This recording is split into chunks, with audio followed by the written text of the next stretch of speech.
Yes. We are live on the internet. Yeah. Uh-oh. If I sound like I'm dying, I am. This is week 3 of this fucking gnarly cough. What's going on? I don't see anybody. There's 11 one's people here. here. No one There's gives a 11 shit. Not No one according to gives a shit me. about you. It's because you're you. Oh, that's right. I can't see who's in it. Yeah, I'm in charge. Oh, well. All right, we got 10 people here. Hold on. I'm gonna crack open this tall gentleman here. What'd you get? Just went with Old Faithful here. Where'd you go? Just stopped at the Rite Aid. It was like, fuck it, man. Dude, you should have stayed. I told you to go to Hey! Kroger. Man, I can't see anybody. Look at that. Oh. What's up, Shua? What's up, buddy? I haven't seen you in forever. How are you guys? I can't see anything in the chat. So you can't see anything in the chat? So I can't. So it says private chat and comments, and I can't see. Maybe I can in the if I go into the comments. Oh, there it is. Yeah, but I can't respond to anybody. Guy? I can't respond to anybody. You should be able to click them, right? I can click them. Thank you, everyone saying happy birthday. This is gonna be difficult. What's up? It's officially probably the 19th there now. Like it's probably been the 19th for a while. You live in the future, guys. The Aussies. It's pretty neat. Thank you. Hey, yeah, we just we just saw him at the show. Yeah. Yeah. Hey, what's going on, man? Ew. Gotta be up at 2 a.m. Ew. Yeah, cheers to you. Hey, we're gonna have some guests on here in a bit. We just figure we get this one started and say hi.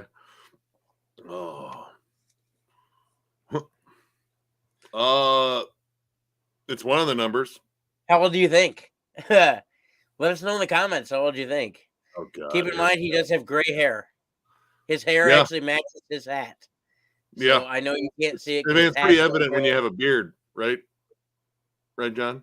When you have a beard, it's evident you can see more gray hair. I'm going to refrain from telling you all the nasty things I tell you. I'm going to refrain from calling you a pig fucker online. That's the right answer. That's the right answer. It's not, but it is. It was a good try. The right answer. Actually, you know what? We might know something tomorrow. We're gonna go tomorrow. We might know something about the new Mutilation Barbecue they're playing in Toledo. So one of you has actually typed the right number, though. I'm just saying, for all of you that has typed the number, one of you. I won't name names. It's not right. It's not right at all. You're not one of the people that are right. One of the youngest 65-year-olds on the face of the planet. If you want to see a 65-year-old, you should take a look at John's driver's license. No. I mean, I might be like 16 at heart, dude. Like, there still isn't a fart joke I haven't laughed at. I would go younger. Actually, my mom turned 69 this year, and we all laughed. Yes, she did. Yes, she did. Yeah.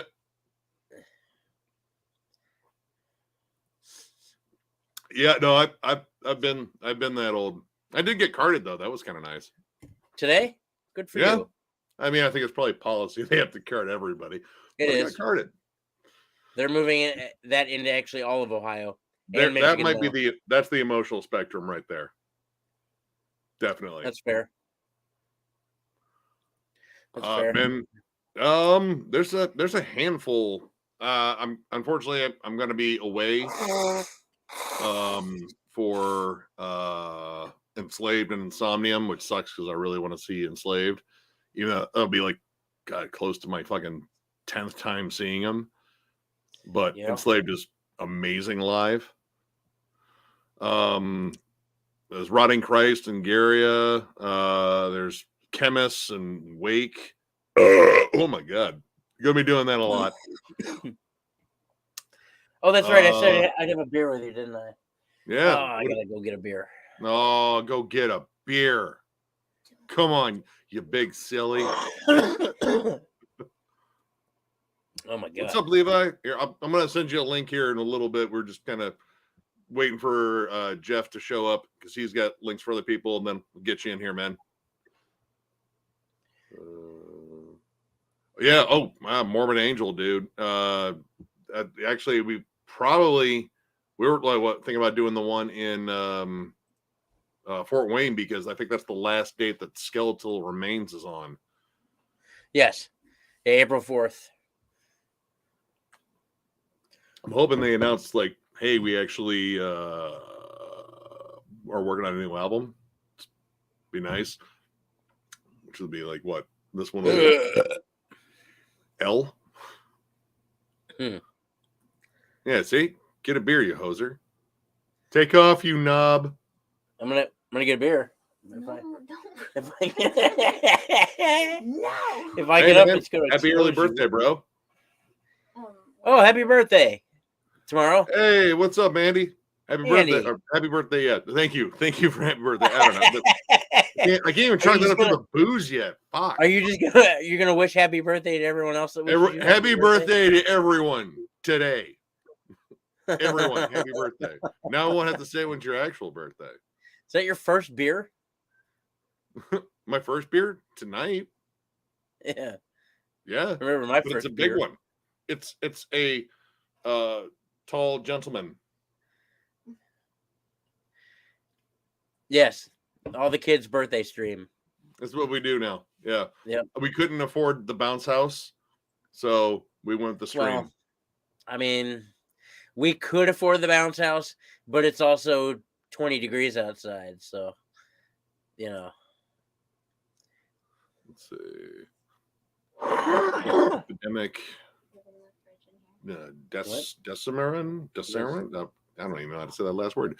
Thank you. I've heard of Epidemic, but I get them confused because there was like a fucking alt rock or alt metal band called Epidemic back in like the early 2000s, and I don't think it's them. I don't like this. Who's that moving around back there? What's going on? The place is haunted. It's in there. There's 3 of them in there. She's staring at me. There's 3 of them in there. They're in the back. They're behind something. Just stay there for long. Dude, check out Morbid Angel live. Like, I mean, granted, it's. Oh yeah. I mean, I like him with Steve Tucker. I know the I Am Morbid thing's still touring, and honestly, that has more members of Morbid Angel than Morbid Angel right now. But still, Morbid Angel is still Morbid Angel. Still awesome. Let's see what else. Yeah, this is what I was talking about, Nick. The Rheingeist crumb cake. Crumb cake. Yeah, it beer with coffee and vanilla extract. I dig the new singles from Obituary. Sorry, I'm not getting to everyone comment. They're coming in very quickly here. And thank you for everyone coming by. It's fucking awesome. This is kind of impromptu. I kind of thought about it like earlier days. Like, why not? We haven't done a stream in fucking forever, and it's just awesome talking to you guys anyway. Yeah. Let's see. Yeah, Memoriam. I like the single Enslaved, of course. Obituary. Yeah. Ahab. Yeah. Metallica. Yeah. I mean, we'll review it. Haken. Yeah. And dude, I can't believe this is the first time in years I've been excited for an In Flames release. It's ridiculous. Let's see. Thank you, man. And checked out Deep Silent Memorial of the Forgotten Victim. No, I don't know that one. I mean, I'm like slowly like going through all the comments and everything. I've been writing down all the bands that people have been suggesting, so I will have stuff for collection updates and such in the future. Is that your purse? Is it your purse, John? It is. There's not another person here. As much as you all think there's another person here, it's a shadow person. I don't know. I mean, she looks like, I don't know. That's a person. Making noises.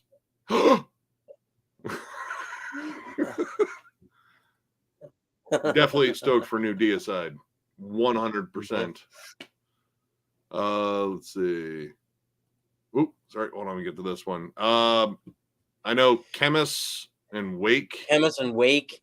and Rotting Christ. There's a bunch, dude. Yep. I mean, shit, they keep getting announced. Like, there's a bunch of shit coming up. But those two for sure, and I believe those are both at the Sanctuary. Rotting Christ and Uada, and Garia. Yeah, I'm looking forward to Gary Alive. I haven't jammed New Coffin Mulch a single yet. I have to check that one out eventually. Let's see.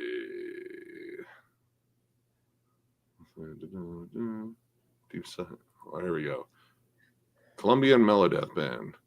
Album talks about victims that were killed in Colombia. I mean, that's a lot of subject matter. I'd check it out. See, the purse looks good on you. See? It is my color. Thank you. Matches my eyes.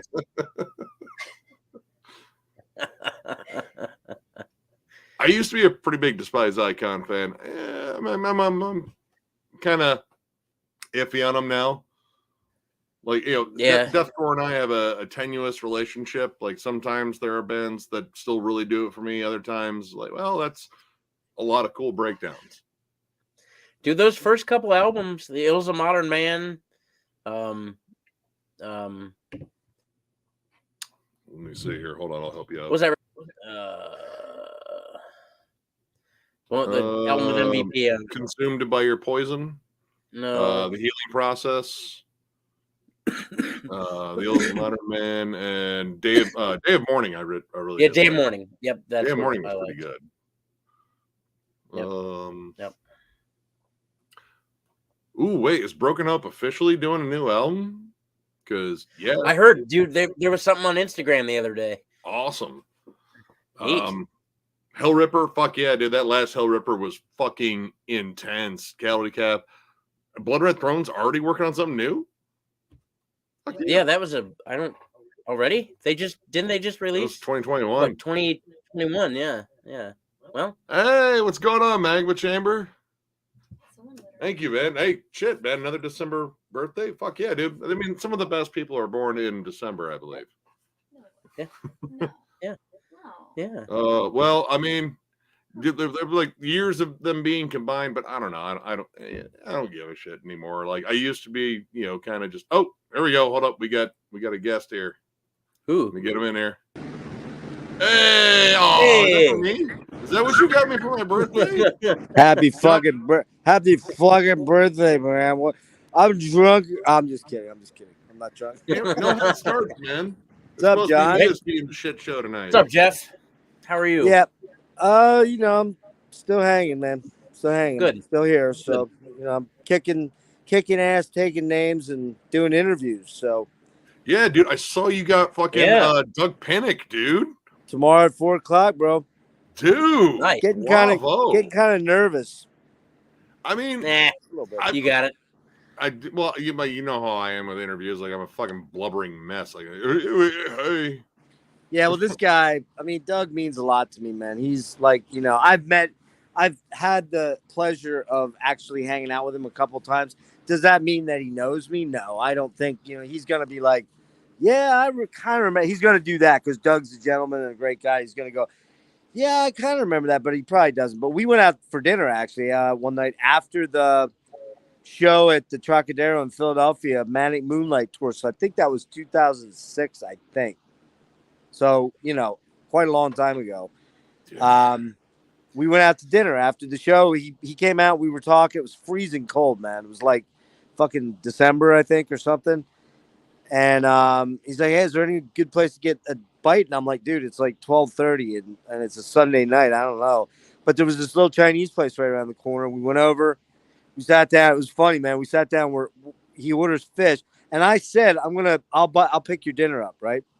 He's like, all right, cool. Thanks, man. So we go over, we sit down. He orders this. We're talking. I get a beer. And we're talking. And the next thing I know, he pulls out this giant plastic baggie of pills. Like just this huge bag of pills. Like, I'm like, it was vitamins because he's super into vitamin things. Yeah. But for once, yeah, for 1 second, I'm like, what the fuck is he doing? And then I'm like, wait, no. And he's like, he saw my eyes. He's like, they're vitamins. Don't worry, it's not. It was just so funny the way it happened. But then, Positories. Hold on. yeah, right. Well, they look like it. Some of them were big ass fucking pills, man, like big ones, you know. I mean, dude, like he stays in. Look at fucking all these great shape. Like, Quaaludes. he's what, Dude. like 72? 72. Yeah, and I'm yeah, telling he's you straight up, that guy's in better shape than all three of us combined, easily. Oh easily. yeah, no, I've seen him. I was like, Jesus Christ, because I had to check his age and look at his picture again. I was like, 72. Yeah, man, and he smokes weed every day. Every day. He's like he's been a weed guy forever. So yeah, John. So there you go, John. You're gonna be fit as a fiddle in no time, and there you go. Cool. But yeah, but the funniest part of the story was I'm sitting there talking to him, and this group of like 3 or 4 people walk in, and they know him. So I guess somebody must have said, "Oh, he's around the corner with, you know, at that Chinese restaurant." And they walk up and they sit down, and suddenly I'm like the fifth wheel because like they don't know me, and they all know each other, and I'm like, oh, I feel like a fucking, you know. What's up, Lonnie? But What's up, buddy? yeah, that was kind of a bummer. So I'm like, hey, Doug, I'm gonna take off, and I left. And I didn't pay for his dinner. And then the next time I saw him, like 3 years later, I'm like, hey, do you remember me? I was supposed to buy you dinner in Philly. He's like, yeah, I do. He says, you owe me dinner, man. It's just kind of funny. So we'll see if that's the first thing he says when I bring that story up to him and say, hey, remember I'm the guy that owes you dinner for like the last 14 years? Dude, do it, man. Yeah, well. Like, yeah, right. Next time I'm in town, man, you are buying though, right? Like, well, I guess. Yeah. No. Great guy. He's just a wonderful, wonderful soul. And he's cool. Once you get him talking, man, he's like me. He'll go off on tangents and, you know, have fun with I it. imagine dude's got a ton of fucking stories. Oh, yeah. Yeah, man. Dude's been at it for fucking forever. Yeah. Hey, Levi, I sent you the stream link, man. Brian's going to pop in. All right. Brian's going to pop in a bit. Hey, Lonnie, if you're free, you want to jump on, man? Yeah, man. More the merrier. Yeah, man. Seen you in fucking forever, Devin, maybe later. Oh, there he is. There he is. Levi, what's up, man? Hey, there he is. What up? Cheers. Been a while, and finally I get to talk to John on camera after so long. Yeah. It's Oh my not God. the coolest thing. What's Yeah. up, Hey, Lee? Lee. What's up, dude? Lee, if you want to pop in, I have I'm inviting people to your stream. Sorry. No, that's fucking Lee is more than fucking welcome to fucking join, man. Lee's a bro. Lee's a bro. Yeah, we got 10. Oh yeah, dude. Wait a minute. What time is it? It is 9:20. Lee goes to bed in like 10 minutes though, so probably not gonna. Wait, He's an early Matlock's not even on yet. Come on. I know, Matlock. Matlock. No, it's Murder She Wrote. I want to finish up this episode and go get some sleep. There's a marathon on TV Land. Ouch. Oh. Ouch. Yeah, so happy but birthday, Nick. yeah. You old fuck no, you. It's been let's see. Okay, don't threaten us with a good time, Lonnie. Come on, man. He's in his draw. He's in his draws. His draws. So, man, just angle the camera. Yeah. Or don't. Yeah, you know. We don't care. Listen, Nick gets a lot of dick pics all the time anyway, so it's not a big deal. I've been forwarding him so many to fucking Noonan. Like, I don't think he answers my calls anymore. Like, no, man, it's just gonna be dicks. And I'm not even looking at my phone. I threw my phone away. Just full of dicks. Speaking of dicks. Hey, dude, glad you popped in for a little bit, Ryan. Good seeing you, man. And I'll show you have fun at work tomorrow. And yeah, no, I have a backup one of these too. That one's getting finished too. Let's see if I can find this here. So, Nick, how'd you like the present I got you? You mean this? Yep. Ooh. Dude, like, this is legit. Yeah. This Look came at in the you. mail. Yeah. Oh, neat. From Levi. Thank you very much, man. Like, this is like legit, like the only one that I really wanted out of the entire Tony Martin era because honestly, it's the best songs. the Yeah. best songs they wrote was during this this. There you go. Blow me up a sec. What? You're talking about dicks. I'll show you something. Oh really God, are you gonna Uh-oh. fucking dick flash us here? Hold on. Here. No. Wait, Can you see all that artwork? let me see. Highway. I don't. I see butt I cheeks. see. big I see boob. one I dick. see definitely. That's a penis head right there. Here, hold on. There we go. Yeah. I Okay. see Oh, there now. it I is. see two. Oh, There's a body with a okay, penis. There's a penis going in her is the mouth. head a There's- dick, or there's is a- it coming out of her back and twisting her neck? Oops. There's that. The Oops. dick's alive. Oh no, there's Let's- more. There's more nudies right there. But anyway, Oh my see God, another there's a one. lot of dicks on there, dude. look at There's this. another and Look at this. another. There's another. It's like and a another. hidden picture of dicks. All right. So now wait. Let me just show you something though. So there's more. Oh my God. Goodness. Jesus Christ. All right. Who So sent you all those dicks? there's 6 of these. There's 6 CDs in this box set. It's going to be featured in a upcoming 6-pack with Metal Madness 66, which I now have a dilemma because I'm no longer Metal Madness 66. But I kind of am. But this is the album. This is the box set it came from. It's called The Flesh Creeping Gonzoid from Andrew Lyles. You guys ever hear him?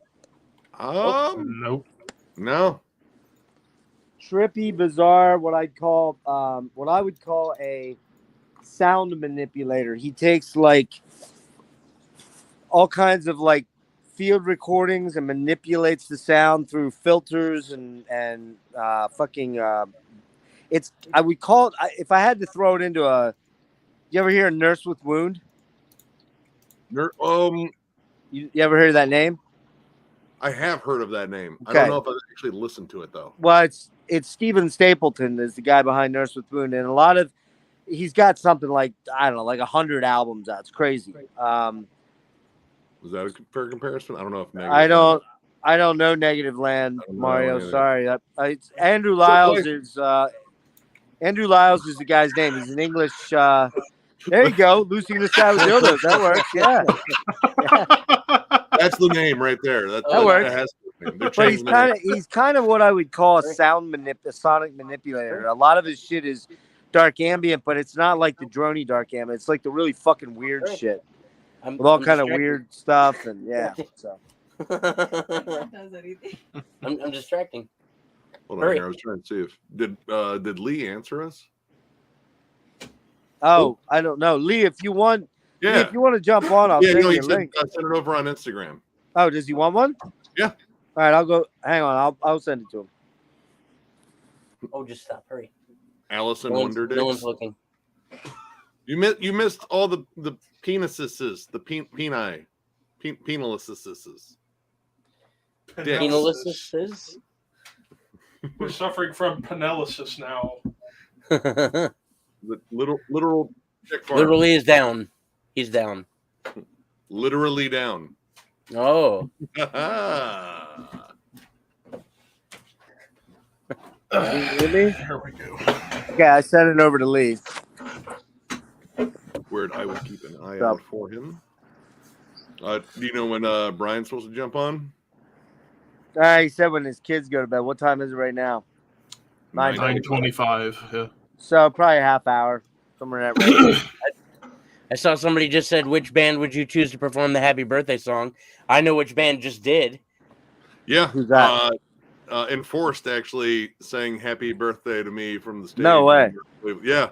Nice. It was fucking absolutely kick That was ass. my birthday present to Nick. I couldn't hear him because we were stuck kind of far back because it sold out the Foundry, which I mean isn't a big place to begin with, but completely sold it out. Like it was fucking assholes and elbows. They were fucking crowd surfing people all the way to the door and back to the stage. Jeez, man. But yeah, I heard the word necrotic and Nick, John turned around like oh shit, because I couldn't make it out. Like they have the concert area is like a little bit separate. Like there's a wall that kind of works as almost like a baffle. It kind of muddies up the sound, unfortunately. But yeah, they sang "Happy Birthday" to me, pointed me out in the fucking crowd, and Awesome, it man. was fucking cool. Where are they from? Are they from Jersey? No, They're from Richmond. West Virginia. Oh, Virginia. No, That's Richmond. right. That's right, Richmond, Richmond. Virginia. Yep. Yeah. That's killer, there. That's Dude, killer. they played at least one new song and it fucking ripped. I mean, Rips. Yep. honestly, everything they play fucking rips. Like I need to check them out. I know you guys were raving about them at if you love Power MDF. Trip, if you love Power Trip and that energy that Power Trip kind of brought forth, it's like that with like just a hint of death metal, like just a More like a double light bass. fucking seasoning. Yeah, double bass. You Yeah, know- 'cause Power Trip was done without double bass. The problem Yeah. with me doing these deep dives is I get so into them that that's all I listened to the last week was Cure I get it. because it's deep. You know, I as you know, if you watch them, I go really hard on every track, and it's just Hard on. it's hard to figure out. Yeah, I know. Okay, I go deep into every track. Well, there, hard and deep. I go hard and deep, or deep and hard, whichever you prefer. You're going Slow, deep, and tonight. hard. Slow, deep, and hard. Yeah, Oh. yeah. Well, we did that one. That was a couple weeks ago. Hey, Yo, what up, man? There's the guy. Hey, what's up? Happened. What's going on, man? Hey, doing really good. Yeah, thanks for having me on. Oh, no problem, man. It's been a while since I've seen you. Good to see you, brother. Yeah. Dude, nice bull thrower shirt. Yeah, appreciate it. Yeah, it's a kind of like one of those high quality bootlegs from I got- Outer Garments. They did it last year. Two of them at MDF. Yeah, man. There's some places that do a really good job. There's like definitely a lot of care in it, which is pretty cool. They had a really solid hoodie I saw there for War Master, but I got the t-shirt for War Master instead. What's up, Devin? We might have room later, man. Get in on this. Yeah. Yeah, I told him he just sent me a video of his dad and his brother playing acoustic guitars at a family get together. He's like, man, my dad and my brother are doing Christmas carols. Woohoo. Dude, just start playing some Slayer. Yeah, on acoustic. Yeah. Yeah, play like the South of Heaven, Dead Skin Mask melody. It's like, no, yeah, this is Hell yeah. Christmassy, whatever. I don't look at So I have a quick question for Lee. Were you serious that you went and bought that album yesterday or day before? Yeah, I got it right here. You Which already album? got it? Yeah. How did you get it that soon? Amazon got it really quick. Holy fuck, man. I can't believe that, man. That's Yeah, awesome. I listened to the first disc today. I could have Show Nick sworn there's that. like a really long gap Yeah. in the first album. There's like a long rest, and then it Oh, just is there? kicks right back in. Or at least I swear when I was listening to it. Well, no, What is so that's a double disc, right? Show What is it? Lee, I'm gonna- yeah. It's Aphrodite's Child, 666, and Jeff probably can speak to it more. He recommended it, and I bought it after listening to this one song, The Four Horsemen, Ah, isn't that song so which is a fucking masterpiece. good? Oh, it's Yeah, just brilliant. man. Stores. All right, so you guys ever heard of the movie called Chariots of Fire? Yeah. Dun, dun, Okay. dun, dun, dun. Yep. All right, Yeah.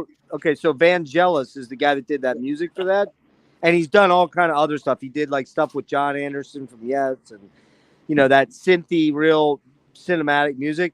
That was his band in the late '60s and early '70s in Greece, right? Greek, right? Correct. And I had been hearing about this thing forever in the prog rock circles. And for some reason, it came up in my feed. I'm like, you know what? And this is one of the albums I diverted my Cure listening to this one. And that song, The Four Horsemen, is a fucking goddamn masterpiece of a song. It is unreal. The rest of it's very strange. It's basically kind of a prog rock psychedelic mushroom trip. Yeah, Never man, heard like of a great album to listen to if you're high, I'm guessing, which I did. Definitely. Yeah. Yeah. But I said to Lee, you need to check this out. And the next day he's like, dude, you just cost me $30. I'm like, really? You bought it? I bought this, and then I bought was it John Michael Gerard, the skeleton Jarre, yeah. Oxygen? Yeah, I bought that too. Oh, Because God. everyone talks about it, and I've listened to a little bit, and it's like, oh, I need to just buy this. So fucking good, man. Yeah. Yeah, I've been on an electronic kick lately. I gotta get you into the Boards of Canada's next. Yeah, I need to dig deeper. I just have the children. Oh, you have that one? Yeah. Oh, Yeah. dude, isn't that album fucking amazing? Yeah, that's another recommendation you kind of sent my way, and then I just bought it immediately. But that one got lost that was like 2020 June and stuff, and Yeah, it was got terrible. lost in the shuffle of everything. Yeah, it was like a 4-month thing.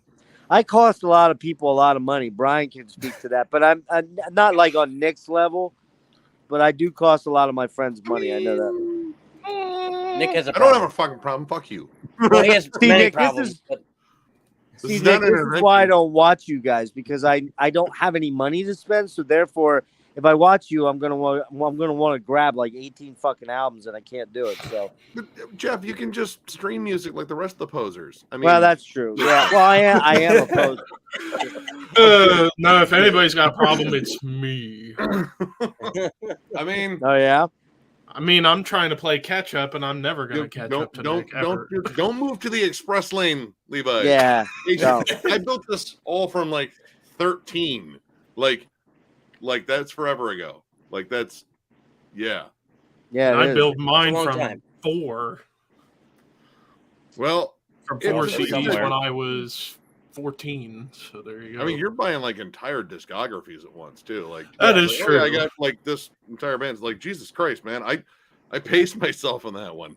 It's like Yeah. no, got them all found. Well, speaking of getting stuff, if you want to highlight me, I'll show you some stuff I got today. Okay. From what you got? So I had the Horseman podcast, the last episode of the year this morning, and we started off by opening presents we got for each other. And here's everything I got from my buddy Ricky. He got me Swallow the Sun, Morning Never Came, and Ghosts of Lost. Great albums, You need to man. get those. Great albums, dude. So now I'm only missing Hope and the Plague of Butterflies EP, and I Hope have all Hope Swallow is the killer Sun. too, man. Hope is killer. Next up, 35 years of death metal from Necrophagia. Nice. Necrophagia. I still got to get the earlier stuff. I only have like the 2. I have That's, 69. That's what's his name? What's the name? The dude's name? Killjoy. Killjoy. Killjoy. Yeah, that died. Yeah. Yeah. Then next up, I got Moonspell's latest Hermitage. There you It was really good. It Don't was really know good, them. yeah. And then I never heard of this band before, but if any of you guys have, tell me. Alterage. Oh, Noonan? oh yeah, Yeah. yep. Yeah, and I saw on the hype sticker it says, if you're a fan of Abyssal, Immolation, and Blood Incantation, you'll dig this. And I'm thinking Yes. I probably will. It's very. Hey, is very- is Moonspell? Which one's is Moonstar the one with Fernando in it, or is it Moonspell? The Moon. singer Fernando Ribeiro or whatever. I know Moonspell's from Portugal. So Yeah, that's the one. That's it. Moonspell. That's Yeah. it. Yep. Yeah. And then the last thing I got, Abath Outstrider, Ugh. the That's a good deluxe one. edition. That one's decent The compared to the deluxe new one. edition that comes with face paint. Oh yeah, Oh, dude. nice. I didn't get that version. I got the regular version. Yeah, the Yeah, new so one. now I'm gonna have to paint my face up like a I bot. could have That's- used that last night, Eli, from my or Levi from my cure. My cure dude died. Oh, wait. Oh. Ah, damn it. Wrong one. There we go. Sorry. You spooked him. Spooked me. Yeah, Hey, you got I'm me. gonna get that wide-eyed shot. He was very surprised there. Are you paying attention to the comments, Nick? There was a would you rather in there. Like, oh, we're trying to keep up a conversation. Love you too, Shua. Later, Shua, man. It's good seeing you pop on here. Bye, man. Yeah, Oh, Sorry, crap, I almost okay, forgot. thank I have one Thank of their albums. I think it's like 30 minutes. Yeah, that's the one. All their titles are in Finnish. Yeah, they're really like black. What are they? Real atmospheric black metal, sort of grandiose sounding stuff. Moonstar. Like folky. Yeah, Black folky. Yep. I'm not that magical yet. Keyword is yet. I actually forgot to show off one more thing, and that was a T-shirt. Hey, that, there you go, dude. somebody got me. Damn, look at that. Obituary. Oh, nice. dude, that's a fucking awesome shirt, dude. Sweet. Sweet, man. Yeah, I actually That got. was for you, dude. Oh. Yeah. I will check and see if I have Hope and Plague of Butterflies in them. Oh, well, thank you, Lonnie. You don't have to, but thank you. Lonnie's pretty damn classy. Don't underestimate Yes. his classiness. Don't let him fool you. He's classy. It's pretty Oh. classy. Hey guys, by the way, man, I forgot to tell you, Nick. I got a definite line on Paul Masvidal coming on. Wow. So when that Oh, shit. happens, you're gonna be joining me for that deep dive. We're gonna do what we did with Craig. Yeah, Damn. man. Well, Yeah, that'll man. be extra deep Can I- too, man. Can I sit in the background with Nick at his house Like, and just well, I'll here's keep him on what the I was leash. thinking, John. Here's what I was Yeah. thinking. You could get right behind Nick. He could sit on your lap. And no, I don't think that's gonna work. But why I'm not? very heavy. if I'll just sit He's at the table very behind Nick aroused there. by my presence. Well, here's just- the deal. Here's the deal. I mean, Yeah. I've already one of the seats. I can't really do that with more than you can definitely be there if you want, John. I don't have a problem if you're in the same room. I don't want to have 5 windows, so if you're at the same time, same place, Sure. I'm cool with that. But Jimmy from Future Ruins has first dibs on that. So That's fine. But I'd be cool with that. Yeah, I'd be cool. Yeah. If Long I as just sit Paul- at that table long as- right behind Nick and Yeah, long as Paul is cool with it. Yeah. yes. Black metal band's this guy reading.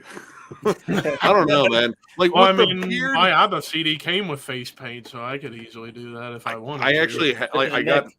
black metal like face paint once, but maybe like with the beard, it's a pain in the ass because like it feels like Oh, it takes yeah. forever to get out of the fucking Takes face. forever to get it out of there. Yeah. Basically, you'd be King Diamond in that instant. Yeah. And by the way, one other one to add to the mix. You guys familiar with Strapping Young Lad, right? Oh, very, Of course. Yes. very, Yep. And you're familiar with Frontline Assembly, right? yeah. Mm-hmm. There's Yeah. a guy that played guitar in that band that's not named Devin Townsend. Do you know who Jed that guy Simon. is? Reese Holber. Jed Simon. No, Jed Mhm. Simon. Oh, Mhm. Jed. I got him Yep. right away because I'm a huge fan. Yep. So that's in the works too, I think. So Dude, or, like for a strapping young lad dive or FLA? no, I dive? think we're gonna talk about his career, and we'll certainly be talking about his time in Strapping. How many albums does Strapping have? Like 5 or 7? albums and 1 live album. That, It's only 5 studio albums? yeah, hold on. There's Heavy as a heavy thing. City. City. Then the No Sleep Till Bedtime live album. Right, Then SYL, the self-titled right, one. right. Alien, and then The New Black. The New Black. Yeah, okay, so it is only 5. Well, maybe that's a possibility. I want to see where we go. I just kind of got we're just starting our negotiations, so to speak. I know that discography fucking front to back. So that's a Like, possibility. I hadn't thought of that. What it comes down to though is some of these guys have been super gracious with their time, like Don Anderson. Don's coming back in January, and we're gonna do a horror movie Nice. special where we talk about Giallo. oh, Yeah. Cool. So I Don's mean, awesome. and of course, all this stuff hinges upon where I am at physically. And Wednesday, I have this huge meeting with this neurologist, and he could tell me, "Hey, man, get your shit together and get the will drawn up," because I don't even have a will right now. So if that happens, that could change the tenor of everything. But we'll see. We'll see how that goes. I'm trying to push through all of this, and it's not easy. But Interviews Right. been great, man. bringing cool stuff to the channels, kind of what I'm all about right now, trying to do some killer stuff, and I think I'm doing a pretty good job of putting some cool shit out there. Yeah, I was in there Dude, for a little bit during the Atheist interview with Kelly. That was a so good, cool. that was what a a good fucking interview. solid dude, man. Yeah. like, Great guy. like, Dude, Great. all dude, this has been so fun to watch. Yeah, Yeah. what's really weird about that is that the night that we did that interview, he was going to a party with his wife, and she had a seizure. She has epilepsy. She had a bad seizure, ended up in the hospital overnight, and the next day he texted me the next day thanking me for being persistent and making that happen, because he said it was one of the better interviews he's done, and it was. I'm not patting myself on the back, it just was. But we've been in contact pretty much every day since then. I checked in on his wife. He's like, "Dude, thank you so much for caring. And, you're like a solid fucking guy." And so, yeah, it's really weird how that's kind of happened, Is she out of the hospital? Yeah, she's okay. Yeah. Good. that's a big undertaking, Ryan. Yeah. I mean, Oh, Christ. that's- Yeah. Dude, yeah, that's You're gonna be at it for a minute. I don't, man. Like, I mean, I have both Devin Townsend band albums. I think all the Devin Townsend project albums, Physicist, solo stuff. A lot of that's- material. I mean, that's 20 at least. Yeah, at least. And then I mean, I'm not even counting Strapping Young Lad. Nick, did I ever ask you? Do you know Saigon Kick? I think I know, like, maybe the song that was on the radio. Well, you know, Love Is on the Way, the big hit they had. That Jason kind of says bought his house and paid off his cars, but everyone hates it, and you know that it's the ballad that killed off hair metal, even though they weren't hair metal. Well, Jason's coming on Thursday. We're doing that, and I gotta tell you guys, Lee, you in particular, Yeah, you gotta check out Jason Bieler, Bieler, and the Baron von Bielski Orchestra album from January of 21. It is fucking amazing, dude. This guy writes songs that are like slamming fucking heavy, and then he writes these trippy, psychedelic, Beatlesque, tons of harm. Check that album out. I'm Let me writing know it what you down. think of Can you say the Van part again? Baron von Bielski, Baron von Bielski, like his last name, Bielski, I think it is. I think I got Orchestra. it close enough for Yeah, I think it's Google called to help me out. It's called Songs for the Apocalypse. Cool.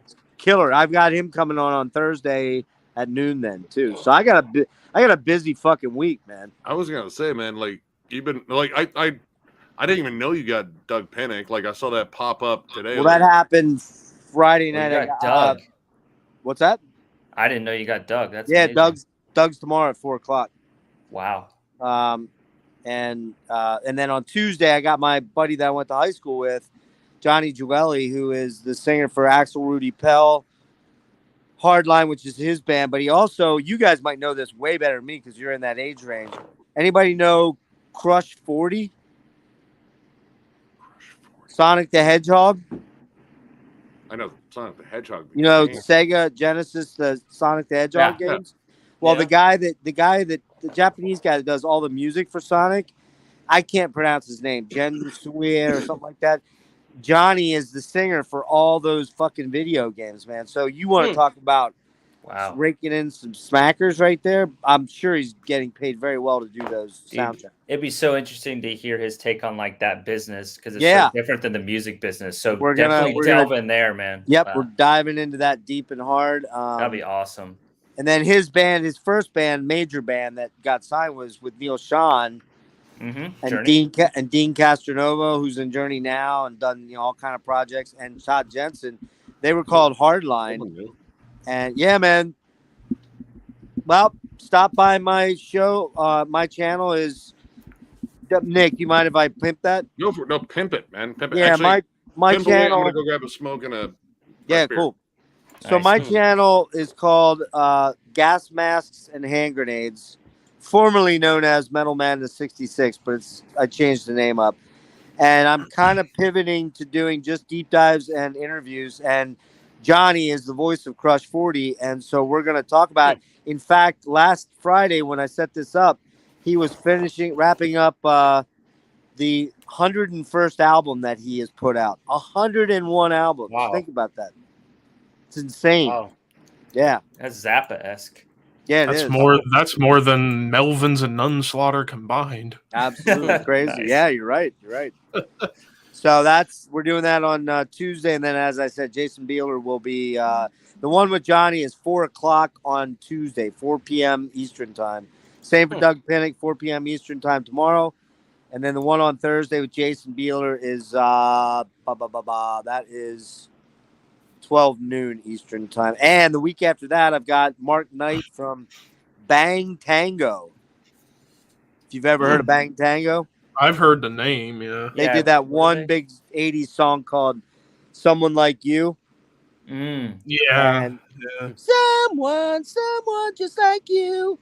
Very hair metal, but a little bit on the bluesier side. So he's coming in to talk about the days in the LA scene back then, in the 80s. And also he's going to talk about some of his solo material. So that's the 29th. So, And I got 3 or 4 other things lined up that could fall in very quickly in line in early January. So as long You're as I have busy the energy beaver, to do Jeff. them. What's that? So you're a busy beaver, Jeff. I'm slamming shit out because I don't know when it's gonna the door's gonna shut. You know what I mean? Sure. So that's what happens when you get old. And I mean I'm old comparatively to you guys, Yeah. but I'm really not that old. I'm not really ready to. Nick's catching up to you. He's Yeah, he's what he turned 44, right?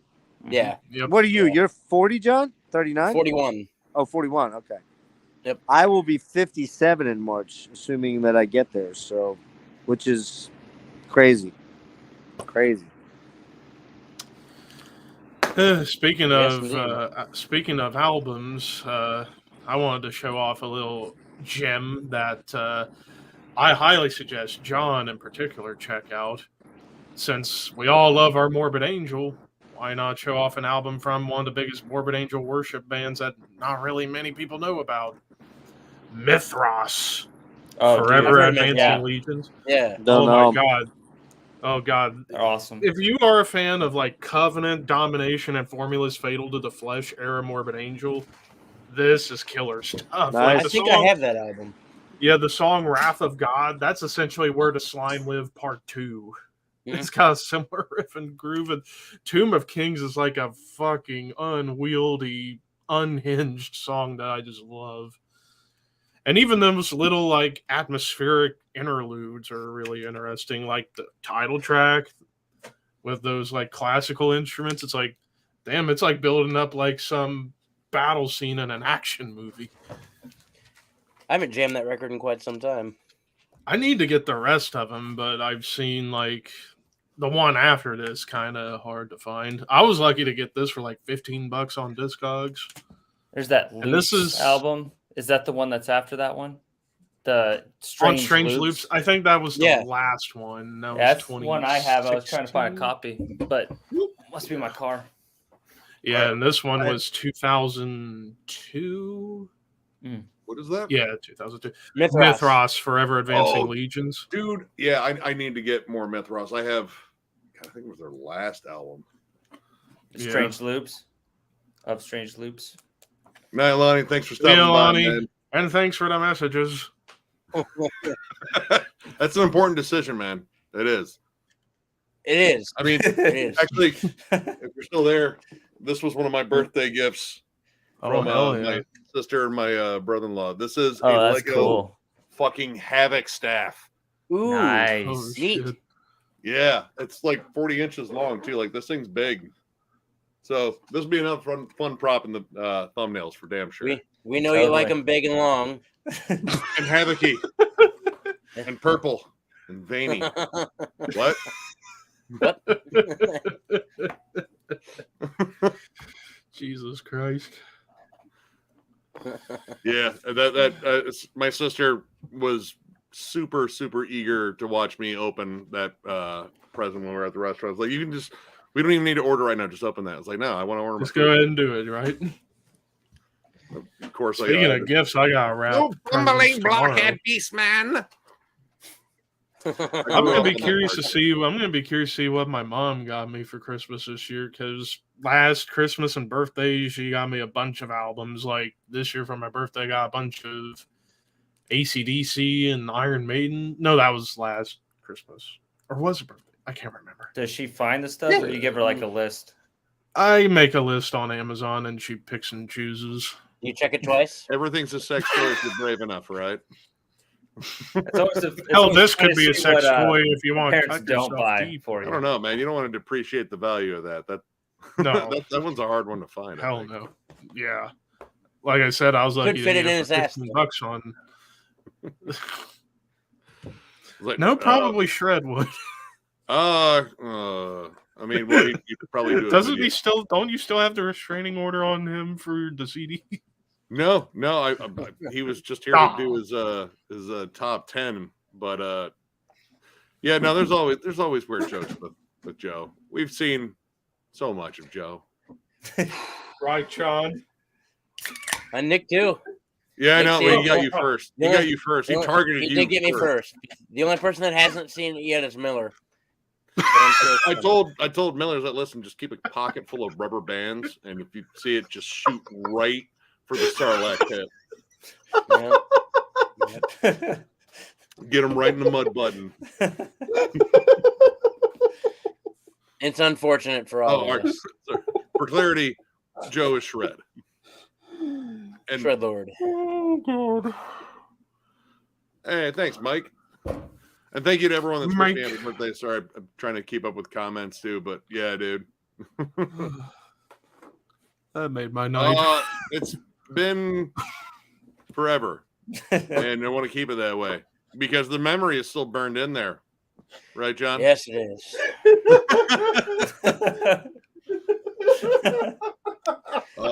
Man. I still like older anime. Like I still love Akira. I think Akira is one of the best sci-fi films ever. It's one of my favorite movies. What did I watch the other night? Howl's Howl's Moving Castle. Howl's Moving Castle. It's a Yeah. good movie. Yeah. What the hell? I can't remember the name of that. Spirited particular- Away is really good. Oh, Iwazaki, or I'm probably mispronouncing it, but it's like Miyazaki.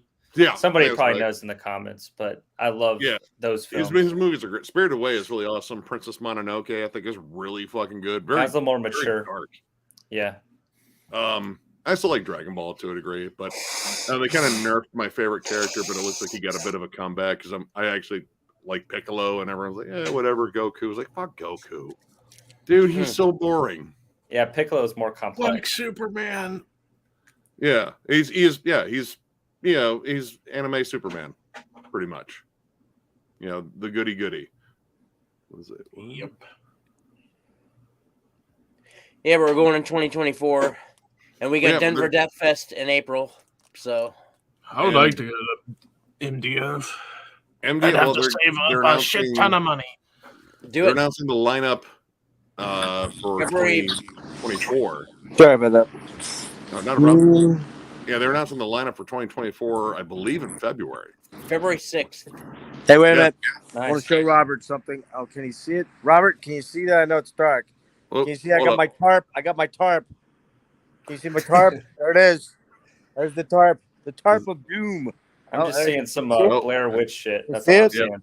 Yeah, that's We need a little bit more snot running and a little bit of, I don't even know what's going on right now. There's ghosts all around me. what you need to understand about that tarp, Robert, is that protects me from those dangerous ionization rays from the sun. So it's all You're not good, man. wearing You're not wearing your full hat, though. I don't have my. What's that? You're not My wearing full the hat? full hat, though. You gotta have the full Yeah, It you is, know, but it's invisible. We're actually out of foil here. I must admit. Dude, you are not prepared. Dude, they could sense your thoughts now, the reptilians. You know that, right? Oh my. You're putting us all in danger. Robert, don't dime me out, bro.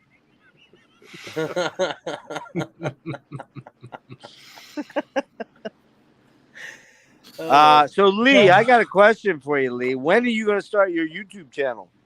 Yeah, seriously. Come I've on, actually cool been thinking shit. about doing one starting in 2023. Because you're the only guy of that panel that we put together. Yeah. Oh shit! What happened there? Wait a minute. What happened? Where'd you I can guys see go? you. Yeah, We can oh, see I see you. I hate comments. You're the only guy in the panel that we're doing on the 7th that doesn't have a channel. Okay. So I need to release one video for it to officially be a channel. Well, I mean, Yeah. if you don't want to be sort of, if you don't want to be Yeah. sort of like the outsider, you know what I mean, man? I feel you. No, I've been thinking more about it. I'm just trying to think of what specifically I do that's different.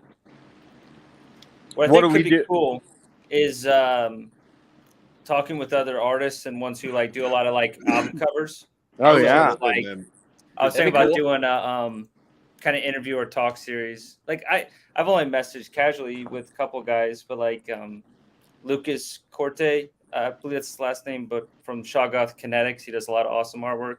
I messaged with him just a little bit, and he seems like a really nice guy.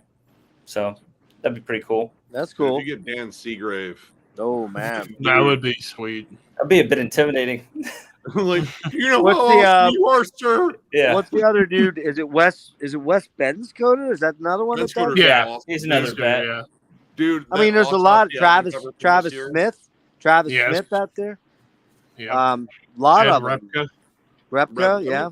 Yeah. I like Repka. How old is Repka though? Repka's got to be older than me, I would think, right? He's got to be close to Probably. 60 now. Or 60, maybe. 60s maybe.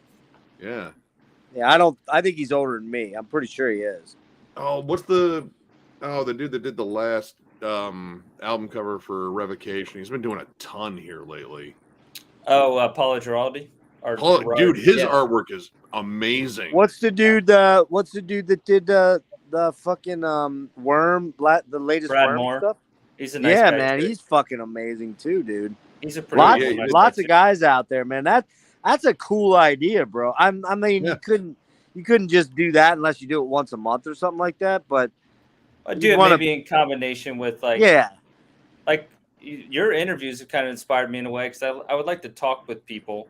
I do like that concept because all the videos that I like the most, maybe it's not even famous people even on the underground, but there's one. like even like There's Sea one. of Tranquility, like I like that they all talk. That's part. Yeah, of the that's element. that's the funny thing. I mean, everybody talks about various channels that inspired them, and I can honestly say that Pete was probably the inspiration for me getting into this thing. Well, it wasn't, despite seeing like Ben and Marty and those guys. I mean, they were all very pivotal too, but they were later. For me, it really was Pardo and CNCA Tranquility, and my channel is probably closer in line to his because I'm not talking death metal 24/7. Whereas some of you guys, that's all the fuck you listen to. No, I'm just kidding. Nah, I know Nick. Whatever, I know you man. listen to other stuff. Death metal's cool. Well, but it's like for example, like, and I'm not shit talking anybody, but there's one channel in particular that I'm just gonna say that's all this dude talks about is death metal. All he talks and some black metal. That's all he talks about. And you know what I'm talking about. Don't say it out loud. But I know. But it's like, that's not me, man. That's not my whole. I love death metal. You guys know I do, but I don't drill down as far as some of you guys for a lot of different reasons, but mainly because I think a lot of these bands do start to sound the same. But that's just my opinion. Doesn't have, I could be very wrong, but I mean, like I'm gonna do a 6-pack video tonight when we get done. Like a Metal Madness 6-pack video, and right now there's Ultravox in there. There's fucking John Fox from Ultravox. There's Death Prod, which is a dark ambient box set that I want to show. And you know what I mean? Like, and that weird one with all the dicks on the covers, that's Andrew Lyles. So, a lot of weird shit. I have a lot of weird fucking shit, man. I want to do a dark ambient thing. And I don't know if you guys heard this, but I know you were in the Cure chat for a while there, Nick. But Serge and I are going to hook up with the guy that we did the Skinny Puppy thing with. Do you remember that one? Did you ever see that one? Das Priesthoff, the DJ with the hawk. Oh yeah, dude! Hawk. Man, that fucking mohawk defied all the laws of physics. It was amazing. Dude, that guy fucking is a master's thesis guy on industrial. And what we're gonna do is we're probably gonna do an origins of industrial where we get into like Throbbing Gristle and like all the really early stuff, Cabaret Voltaire and all the weird shit. And we'll talk about that stuff and how it came forward to like Puppy and 9 Inch Nails and all that stuff that's more, palatable to people. And that's, I'll probably only get 200 or 300 views on that, but that means something to me and the people that are really into it. You know what I mean? I don't care if 9,000 people watch it, Yeah. No, I like doing like more underground stuff because I feel like you're actually exposing someone to, something they may have never heard because mainly, you bring up like, more popular bands. Yeah, of course, like, they just want to hear you either gush or maybe shit on certain albums or whatever. But yeah, like the underground stuff, like I wouldn't call like what we do educational, but in a way, maybe it kind of is. Well, yeah, I mean, I'm looking at comments there, and this one really threw me off. Which one? Industrial started with King Crimson. Please explain because I don't get that at all. Who did that? One guy down there. It's I'm down trying near to- the very bottom, Nick. I'm trying to figure out where that's coming from. Lee, do you hear that? I Oh, mean, I'm thinking about the years. Like I'm thinking that's like- Throbbing Gristle. That's The mid jazz 70s. funk- Okay, so Yeah. then that would mean that King Crimson had to do something industrial before that. Right? Yeah, and I don't. The only thing I think he might be thinking about is possibly 21st Century Schizoid Man, which has sort of that crazy, weird chromatic thing. But I Yeah. don't hear industrial in anything that Nah. King Crimson's ever done. Thrack kind of has some elements, but that's like Well, 2000. Kraftwerk, you or can make 90s. some That's arguments way for. later. That's way Yeah. later. Way later. Yeah. What was Yeah. that? I thought that was mid. Well, okay, that's a good one. Kraftwerk has that machine-like element to their electronic music, but they're not. That's actually a good point, Metal God 100. That's probably one of the bands that could be what I would call proto-industrial, Yeah. Yeah. or industrial adjacent. I wouldn't say they're straight up industrial. I still think Throbbing Gristle, Music Concrete, Nurse with Wounds, stuff like that. That's where really a lot of that shit started. We're gonna get into it. Einstürzen, Neubauten, some of the stuff like Can, the krautrock stuff lends Yeah. itself to that Kraftwerk kind of fits right thing. in there. Nice. I Yeah. would even say Killing Joke. I mean, Killing Joke was doing a lot of stuff. Killing with guitars Joke. and looping. Killing Joke definitely early on was a huge mainstream sort of streamlining. They're coming more from a punk Industrial? side. Yeah, they too. had the more punk side. Yeah. Nah, I don't really think Neubauten started it. Not if you really do your history. I think Throbbing Gristle was around before them. But they're there though.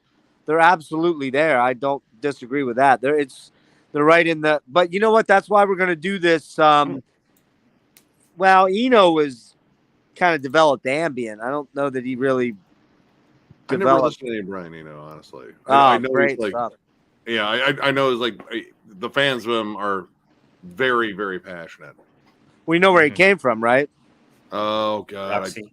Music. Roxy music, Yeah. yeah. Which Roxy is probably the very first hair metal band. Only they weren't hair metal. They were the very first glam band. for Glam. sure. Yeah, there's glam. But they were also very proggy too. Thanks for coming by, Robert. Robert. Robert. Robert. Peace out, Robert. Yeah, so an industrial episode, I think that's going to be pretty cool. I'm pretty stoked for that because you're not going to find much of that out on the YouTubes. Yeah, dude. I mean, do it. I think it's like honestly, I think still one of my favorite deep dives I've done with you is still the Killing Joke one, just because Killer. that was so much fun to go over that music because it's a band that's an odd fit in a lot of ways. Totally. But, you Yeah, know, I mean, and that one, Nick, has done really, really well. I think it's for me, for my sub base, I think it's like close to 800 Nick. or something like that. Me and Metal Mike wants a link. well, hold on. We also got Brian too, who wants a link too. But I want to wait until Brian gets in here too. I can pop Yeah. off anytime as well. Oh no, what we still have extra spaces, but I'm kind of waiting because I want to make sure Brian gets in. Well, here. yeah, there's links out to Dennis, there's links out to Logan, and there's links out to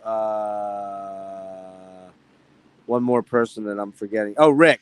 And Okay. I got to pop off eventually. I got to be up for work at 5 a.m. So, Oh, Damn. all right. so Well, John, You're you probably big gonna- pussy. yeah. There we I go. know, That's right? what I was gonna say. You get him, Jeff. You get him. You tell him. Where's Chris? Is Chris coming by? Chris, he said he would come by if he wasn't a complete shit show. He is battling the bug that we've all had, I guess. Oh, He no. got the flu, and yeah, he said his head is essentially full of cement. Oh, okay. And, Did you I say I don't anything to know him how about it? I've avoided it. Oh, this I didn't whole get a time. chance to hit him up because he said he was pretty much knocking himself out with NyQuil, but I'll hit him Oh, up. okay. Yeah. Um, Did you say I'm anything to stoked. him about the 7th? not yet. I want Okay. to talk to him when he's All not fucking loaded on NyQuil. Gotcha. I mean, if he popped up, I told him to message me if he was filling up for it. Yeah, I mean, Chris is cool. I have one other one that's out there that's hanging that I don't know for sure. But right now, you know, we're pushing that 15-person limit, and we've got 5 that are on the West Coast that will kind of come in a second shift sort of deal. You know what I mean? I think Kellen's very worried that we're too extended, but we're gonna have a meeting Tuesday night between Rick, myself, and Brian and Kellen to discuss the sequencing of how we're gonna because we just can't all be talking at one time. We're gonna have to go around in a round robin style thing. Otherwise, it'll just be a fucking shit show. It's a true panel. Yeah, it really is. So, Yeah. and you know who the worst offender is gonna be, right? I know. That's why I'm glad this is recorded and you're saying it. We can just fuck chattiest off, dude man. Fuck off. Is he still talking? Fuck. Oh, No, I'm geez, gonna. this guy. Well, I'll tell you something. One of the things that the interviews has started to teach me is you just can't. Thank you, man. See, buddy, you just can't constantly interject. Even though I have ADHD and it's really bad, and I want to say, oh, but I'm learning the last couple of ones, and tomorrow's going to be a big one where I have to ask the question, let him talk, interject a thought here and there, but don't constantly interrupt. And so I'm trying to do that. Yeah. You guys don't matter. I don't give two flying fucks about you guys, but you know. That's so sweet. Oh my god. oh, birthday. You know me, Big Mr. old That's the greatest Feel so- compliment ever. You know me, Mr. Kindness. Thank Thanks, you. man. But yeah, speaking of interviews, I still can't believe that this year I got to interview one of my heroes, Dan Swano. Yeah, dude. Oh, Did you wow. really? Yeah, dude. Yeah. I need to Dan watch the that. man. It's on your YouTube Yeah, channel? actually, in like a 2 or 3 day stretch, I interviewed Dan Swano, and then I interviewed Jeremy Wagner for Broken Hope. Wow, Very man. And that's how I learned that new Broken Hope's coming in 2023 because he told me, Sweet. which I can't wait for. But it's Dude, I still really funny love how not even 5 fucking minutes after we finished the interview with Jeremy, big fucking wind and rainstorm comes through and knocked the power out. Oh, Well, I wow. mean, at least it was after you were done. Yeah, if it happened during the show, I would have cried. Wow, But yeah, with that's good. Swano, I had to wake up at 7 a.m. to do that Thank you, interview because he lives in Germany. Oh, really? Yeah, and he works certain shifts and stuff. But yeah, that was Now, I remember- how'd you manage to hook that up? Did you just contact him through like a manager, or you know somebody? Or what? I contacted Dan through Instagram. Nice. And I just basically said, like, hey, I've been a big fan of yours for a number of years. Would you be interested in coming on my show? And he said, absolutely. Nice. And That's it killer. happened. And got about 2.5 hour conversation with him. And it was fucking amazing. And I know I'm probably giving away some in case nobody else has watched it. But I will say he did reveal to me that starting in 2023, he's getting the rights back to the old Nightingale stuff and the Moon Tower album and re-releasing them. Nice. And that Moon Tower would be one of the first ones coming out. And I've never heard it. I'm gonna get my hands on it. Oh, check it out. It's fucking beautiful. It's Yeah, I have to admit, melodic man. rock, death metal. Mwah. I have to admit, I'm. This is really pathetic to say, but I do not actually own any Swano. Well, I'm trying to think. Bloodbath? Like I don't own Sandy? any. What's that? Bloodbath. Edge of Sandy at all? Yeah, I have no Edge of Sanity, believe it or not. I know that's ridiculous. Ridiculous. I have no Nightingale. I have no Panthemonium. I just yes, I have some of the stuff he's worked on as a producer. I have a lot of that shit. Oh, I have plenty And then- of that.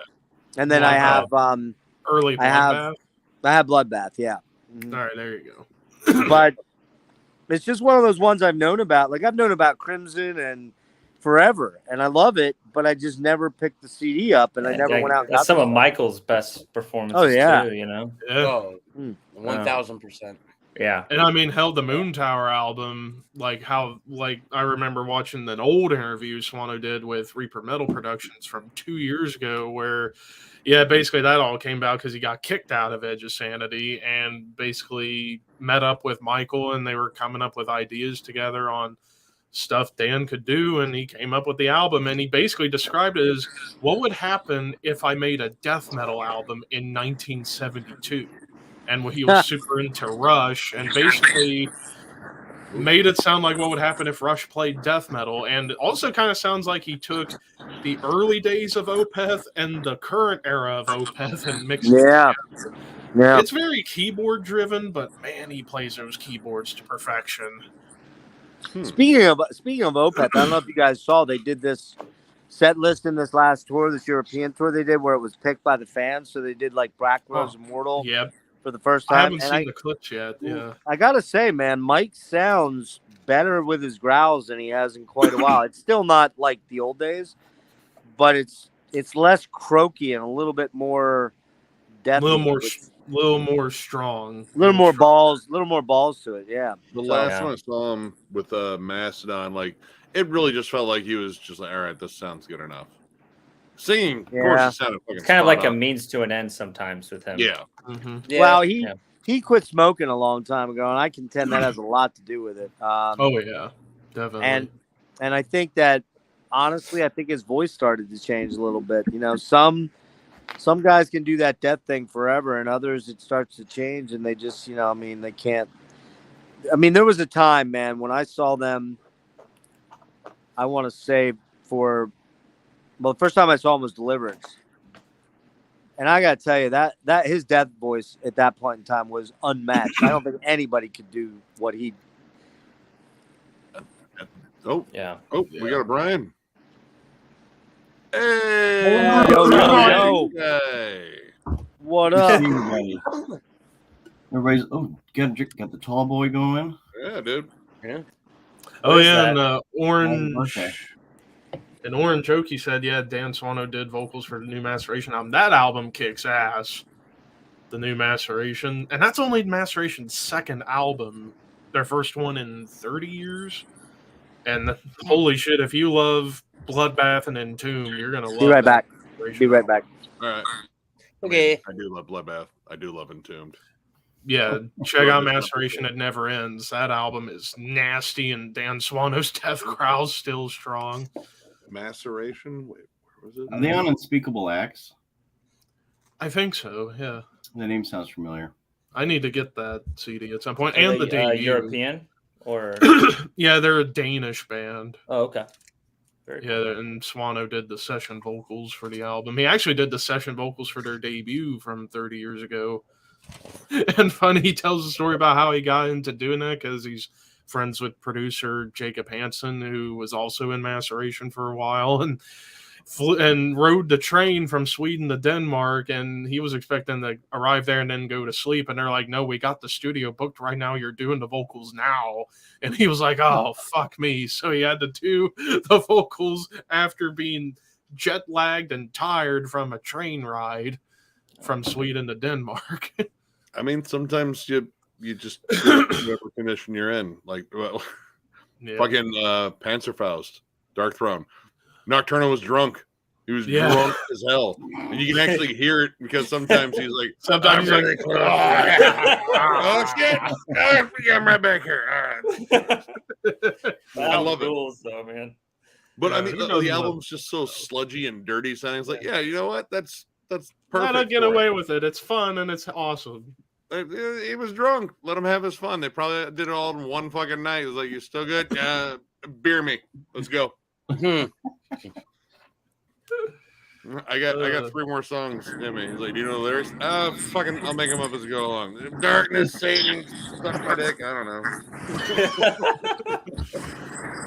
But kind of going back to what we were talking about with Ockerfeld, it's like, also I feel like after because he's getting older and also not smoking anymore, I feel like his clean vocals have gotten better over time too. Like he's singing higher in certain parts, which never really heard him go higher in the past. So he's doing some falsetto, you mean? Is that what you're talking about? Yeah, There well, was a maybe fair not amount of that on the falsetto last. high, but just higher than he normally would go, I would say. And my whole spiel, it's like with Opeth, I don't mind no death growls because Michael's such a great singer. It's like he Killer. doesn't necessarily have to do death growls all the time. But I missed I them. think Incauda Venenum was kind of like a transition to kind of being more progressive metal, but not progressive death metal. because it was heavier than the Heavier. stuff prior. Well, let's be honest, So man. maybe They- it was like a step forward a little. let's bit. be honest though here, man. Like going back to Blackwater Park, which was really my gateway drug into death metal, because there was a lot of death metals already out that I knew about that I just wasn't into because of the vocals. That they've never really been what I would say a brutal death metal band. They've always been an No. artistic rock band that's had death metal elements and black metal elements, but they've always been more, in my opinion, of a prog rock band. Like even going way back to the first two albums, they're very black metal-y, but they still And are mellow death, incredibly, too, yeah. but they're incredibly progressive albums. They've got all the interludes and the acoustic stuff going on. How many acoustic guitars do you hear on a Fetid album? Or how many acoustic guitars do you hear on the last Tomb Mold? Like, Actually, there is. was a couple there's of the that. one part. Is there? And Yeah. The first Fetid track, there's an acoustic break. Yeah. Wait, just which like a one? break. Yep. It's really Which cool. one? The last Tumult on Yeah. Oh, Planetary The EP. Planetary? No, the Fetid opening uses, track. Planetary Planetary? Clairvoyance. Bang for Life. That's the name of the song. Yeah. Okay, Yeah. it's been a while since I listened to that. So okay, so Fetid you guys got me on one example. We're so ambushed. No. We got you. That's Fetid. Don't forget, But Fetid has some. You get my point, right? You get my point. Yeah. Yeah. More than So- the average death metal band. So all these people that are like, they don't do death metal vocals anymore. Fuck off, man. Just go fuck off. Go listen to. what they've replaced it with is still something good. Like that's Yeah. I don't like. All right, my main gripe, and it had nothing to do with the vocals. Like if Michael decided to never growl again on an album, which apparently he has, it's the guitars. Like I need to the guitars. More Like, punch.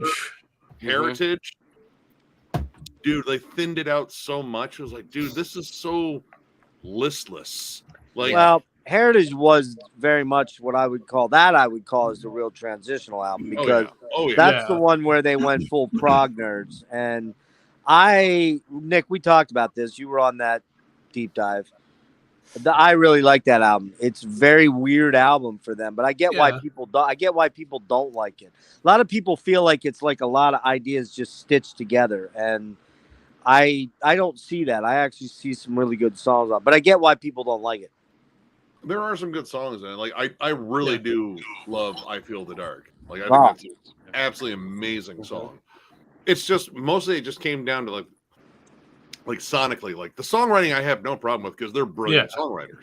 I mean, Flat it was out. no different songwriting than their heavier days. Yeah, like I mean, honestly, if they chose to go like all clean vocals and that more proggy sound, but like kept like the production of like Watershed, like still yeah. give it like some heft to the guitars because they still do some chuggy parts in there, and I think like all right, that would sound more powerful with that. Well, I think the last album has some good chug Yeah. Oh, Chug- definitely. Heart riffs in in Hand? it. Yeah, that's a Mhm. chuggy Well, one. it's Dignity. interesting how Damnation as a soft album is so different than anything they've done past Yes. Heritage. You know, And they yet, did I a gotta- soft thing right yeah, now. It's it so really is. different. And yet, I got to tell you, having not when we did that deep dive about a year ago, fuck, that's almost a year ago now. It's crazy. I hadn't listened to that album in a long time, and it's a fucking masterpiece of an album. Yes, it Oh, is. yeah. Brilliant It's album, one of my favorite Opeth albums. dude. It's so Best good, Rainy man. Day album right Every there, fucking song Yep. on it is just beautiful. There's so much melancholic beauty on that album. It's crazy, man. Yeah. You know, man. Yes. That was one like I didn't initially like it, but it grew on me as I listened to it more because I got Deliverance was my first Okay. album, and after I heard the title track, you know, there was like, okay, this is the fucking standard right here. Holy shit, this song's amazing, and it still is. Mhm. well, and that whole album is full of Oh, killer riffs. It's just Dude. great songs. disgusting. Love it. Like And Wreath, it's one the of way most Wreath, brutal albums. the way Wreath opens, man, with the drums and that's Yeah. so fucking heavy, man. It's so heavy. Dude, man, fucking Martin Lopez, dude, Yeah. Yeah. He Great still drummer. kills it. I'm gonna hunt him down. I think I'm gonna try and hunt him down, get him on for an interview. Ooh, do it. See the Ooh, I drum would do I would it. love to be So on when- that one. John, do you want What- to? There you go. There's one you could. Yes. Wait, what's that? Say again. Is he with Soen? So Yeah. yeah. Yes. You know, I gotta say though, I've got to say the sewing stuff is really cool, but I'm really not crazy about the vocalist. I love the vocals. I don't have a Kind of. problem with the vocals. It's honestly the last album was kind of so one note for a Yeah. band that is I like, loved it. well, their label was prog, and the album before that I thought was really good. Yeah. It's Reminds like me of old Leprous a lot, Catatonia, the but there's new like album. a proggy flavor. But to it. doesn't their singer kind of have like a Maynard Tool kind of Oh, vibe yeah. to his voice? Yeah. Okay. Yeah. He's like, I mean- he kind of sounds like a mix of Maynard and Ackerfeld. Okay. I was gonna I'll have to go say, back to it and check it out. I'll have to go back. Rensk. He sounds a bit like Rensk too. Jonas. Yeah. Okay. Yeah, so Well, like a there's three-way of those. Nothing wrong with that, man. I like Jonas's I sound. love Anybody? their last album, Imperial. Freeway there. Have any of you guys checked out the new album? Didn't come out yet, right? Is it January? Mhm. Catatonia. Yeah. January. The second guys- single, I think it was is that the title track that came out? Yeah. What has anybody listened to them? I I listened to haven't both the yet. singles that came out. I like the first single. I thought was good. The second single I really liked because it sounded a little bit darker again, like kind of like "Night Is the New Day" a little bit. Yeah, because I was not crazy about that City Burial album. I just was kind of It wasn't their best. It was good, but I was like, man, dude, like, all right, because, dude, the Fall of Hearts is like so far up there on my list for Catatonia. Like, I Yeah. love good it. album. It's Fall of beautiful. Hearts, Night is a New Day, Great Cold Distance. Yeah, All those albums. but I love the early stuff too. Like, you know, Dance of December Souls. Dance of December Souls, Arguably the Great most one of the most depressing albums I've ever heard. Well, Oh my god. I think Peaceful Gloom and Doom. for me, Yeah. Catatonia's high watermark with the old style was Brave Murder Day. There's just nothing like that album out there. And Yeah. then, I'll tell you, man, like I really like Last Fair Deal and Viva Emptiness. They're both great albums. Viva too. Emptiness is awesome. I Yeah. don't. All right, there was a period where I feel like Jonas was really, I don't know, like he was really trying to find this new spot with his vocals, and like I think around like Last Fair Deal Gone Down and Tonight's Decision. And, like, Not crazy about Tonight's, No, and no, the what discouraged ones either. Not yeah, crazy. discouraged ones like discouraged ones. I don't know. Like I still like the riff work in that, but like there was this period where he's trying to find a way to get this newer vocal style to fit. See, I think he connected. Personally, I think he connected on Last Fair Deal. If you go back and listen to songs like Nurse and Tear Gas and what's the other big one that was on there? Look it up here. It's something about freedom, or what's it called? I think actually is it just Disposition. Is that it? Well, I think that's the first song. Oh, that's the first song. Yeah, that's a killer track. But yeah, read the tracks off on that one. Disposition, Chrome, We Must Bury Chrome's You. killer. We must bury. Bury you is killer, man. We will bury you. So good. Tear Gas, Transpire, Tonight's music's pretty good. I like that. That's a good one. The Future of Well, Speech, Clean That's Today. the one. That's one. Future of Speech is really, that's like a sleeper track on there. For me, it was when I heard Viva Emptiness. It's like, all right, this is where everything just kind of synced up, and I thought the songwriting was even tighter on that one. And then, because I got that, the first one I got was Great Cold Distance, and then I Killer got album. Killer Viva album. Emptiness, and I went back, and I think I got Tonight's Decision after that, and then I got Last Fair Deal Gone Down. But yeah, like Viva Emptiness is pretty much where they hit, like where they are currently. I think like this is the like the building block for that sound, and then from there on, like it's kind of been building on that. You know, before that, I think it was like kind of a search for like getting this new sound just right, like fine tuning it. Last Fair Deal Down, I think that was better than Tonight's Decision. Like I just, man, that album does not hit very well for me. Well, I fucking disagree with you respectfully, sir. Dear sir, how dare you say that about? I mean, my it's your favorite album? birthday and you'll cry if you want to, but fuck you, Nick. Well, I'll just be over here being right That's fair. about everything, About everything, right? Yeah, right. everything. But All right, there you guys. go. I got to get going. That was nice finally Hey, talking see to you, you, John. All right, John. See you, John. Yep. good to Peace see you out, brother. guys. Good to see you, Have a man. good day. I'll let you know I'll let Nick know about Paul. Yeah, man. If I could just sit in the background right there at that chair. Feverishly masturbating. and just Well, wait a minute. wave What's every now and your again. workout? What's your work hours, John? What's your work hours schedule? I'm off by 2 p.m. So No, but what Uh, do you when do you go in? Like what? I go in at 6 in the morning. Oh, you go in But, at 6 and you're off at 2 in the afternoon. correct. Okay, all right. Oh, did you get a different? I thought you were overnight. I No, he was. switched over to I mornings a stopped while ago. working. I stopped working nights like 4 months ago. Oh, nice. Yeah. All right, dude. Well, then All we'll right, make buddy. it happen then. Yeah, We'll brother. make it happen. Awesome. Yes, sir. He doesn't have to Jam do one that out right anymore. now. He's got, actually, wait. he doesn't John, have to do before that you anymore. go- He's got a girlfriend, John, man. before Come you on go, now. Before you go, I do. John. Before I you do. go, John, Life is good. I got a little something I want to talk to you about real quick. Yeah. Oh, Terry Funk, can you come in? Why, certainly. I'd like to tell you a little story about a man named John. I heard he ranked Altars of Madness at number 6, and I think he is Jackass John. How dare you? Thank you. Okay, I feel like Yeah, I feel like I'm privy to an inside joke I don't understand right now. Terry Funk wrestling Wrestler. That's okay. I'm wrestling. Okay. gonna let all of them explain it once I click off. All right, later, dude. All right, see you, John. Peace out, man. Peace out. Later, guys. Peace out. Love you guys. Happy Later. birthday, Nick. All right, Yep. Later. Thank you, man. later, man. See you tomorrow. see you. I was waiting to do that for so long. Yeah, he also ranked Cold Lake over to make anyone that hasn't seen that one. I still can't believe it. You really did that? Oh yeah, Yeah. Oh my God. he did that. Nick. He did that. God Nick. forbid John has his own What's opinion. up? Nick, you want to allow Triple M in for a little while? We can always boot him if other people come along. All right, hold on here. I don't know how to get him. I don't know how to get I'm him. gonna to link. bounce What? very soon. Oh, okay. Yeah. Well, here you're getting. Hold on here.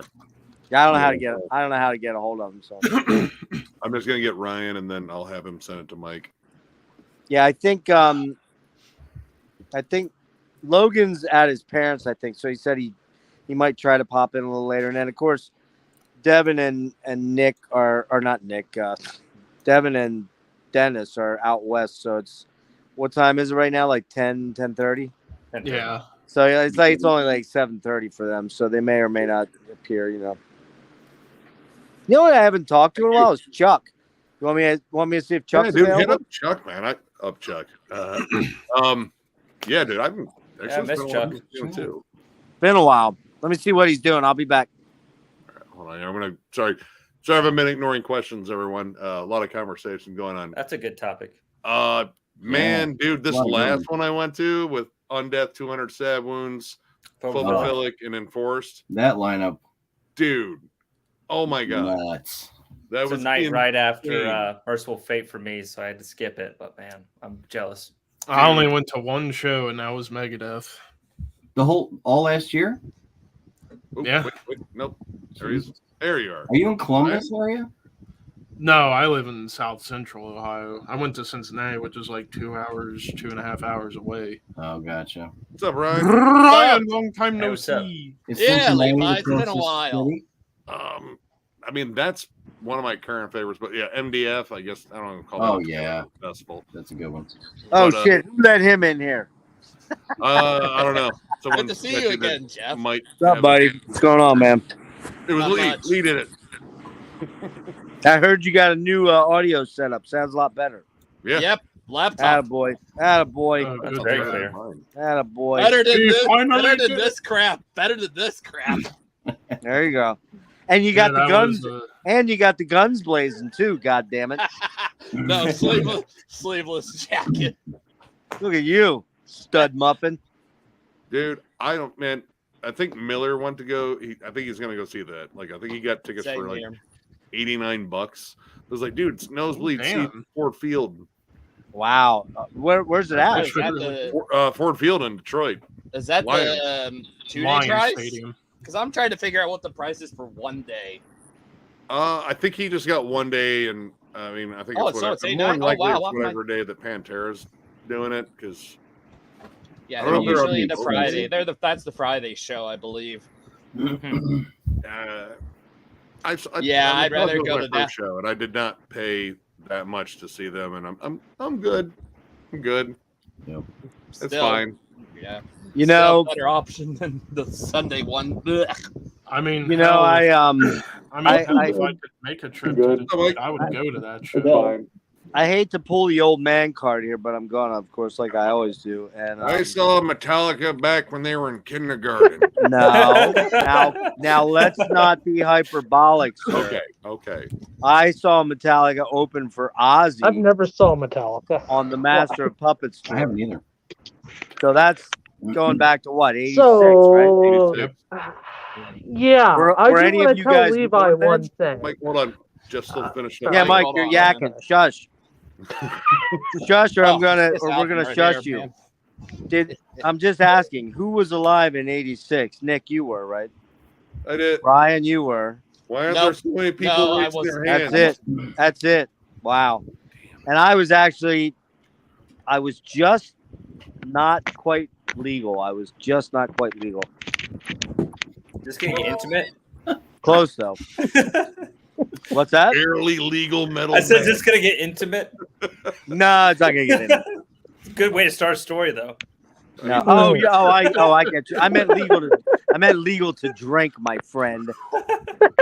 I see where your mind's at, Lee, in the gutter. This guy's got us all beat.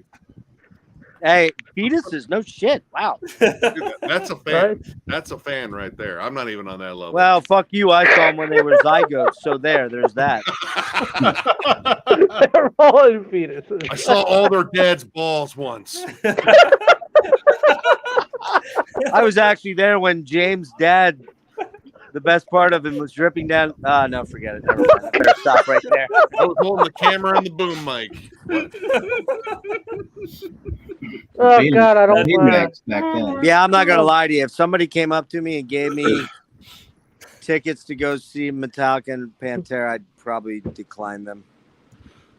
I mean, I would easily take it. I wouldn't. Personally, I would go. I would go just so I Yeah. could say I've seen my favorite band of all time, Metallica. Yeah. Say, I actually Yeah. just made a purchase yesterday. I mean, hell, my I'll first be ever right concert, I got to see my third favorite band ever with Megadeth. So there you go. I couldn't go to that tour. I can't. In good I time. know Five Finger, but I didn't stay for Ain't Five good Finger. money. Right as soon as Megadeth was done, I headed out and I got home before Five Finger even finished their set. Hey man, you beat the traffic though. I was Mhm. very late on the Megadeth train. I didn't see them until they did that Gigantor thing. The first might have been the first, or it might have been the second year when Opeth was on it. Yeah, Yeah. 2006. Six, Those are important tours. 7, 6, something Yeah, like that. What's that? Opeth, Arch Enemy, Lamb of God, and Lamb of Overkill, God. I think was on that one. Overkill, I thought. Or they might have been You probably 08. could have sped out of the parking lot. Probably most of the attendees were fucking off-duty cops. It was great. I mean, it was a great show. I've only ever seen Megadeth once, to be honest with you. That's it. You know? My only Pantera album at the moment. Oh, Hey, I that's love a long album. Sprinkle. There you go. Nice. Dude, it's a fucking solid album still. Oh yeah, no, that's. And you know great what's album. funny? And what's funny, when I went to see Megadeth, I was expecting the radio's probably going to play a bunch of Five Finger crap. No, they were playing fucking Corner over the speakers Wow. before nice. the whole show started. They were playing like Mm. mostly Megadeth-oriented stuff. Dude, Okay. At the venue? Don't That's say very- Five Finger Death Punch because I regret seeing that. Why? Just As I take it said, like a if power you shit, one went of to the see just to songs see of Megadeth. Megadeth, you should have just stayed until Megadeth was done and then headed home. Like Oh me. no. What are they charging for tickets to that though? I wonder. for with I- the Metallica Megadeth one. and Five Finger Death Punch. Oh yeah, what were? Yeah, what It were was the- like $90.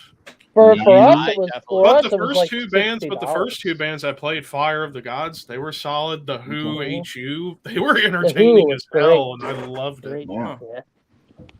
But I did Yeah. manage to get myself my first ever Probes. tour shirt. Look at that. That's cool. nice. It's pretty cool, man. They Pretty always cool. have. They always have. That's a That's cool perfect. design. I've only worn it once.